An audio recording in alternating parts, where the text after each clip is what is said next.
चश्मा लगाई बोले कि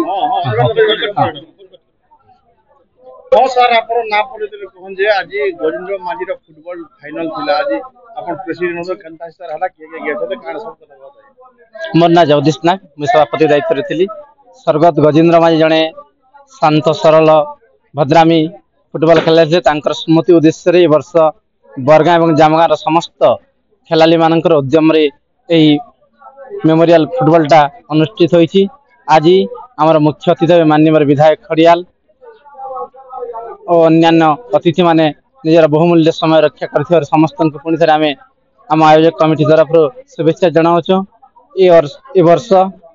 पाखरे पाखापाखि 8,000 10,000 दर्शकों समागम होता एवं आम अंचल जो मैंने प्रतिभा संपन्न खेलाड़ी अच्छा से खेलाड़ी मैंने केमी आग को आसवे से खेलाड़ी मान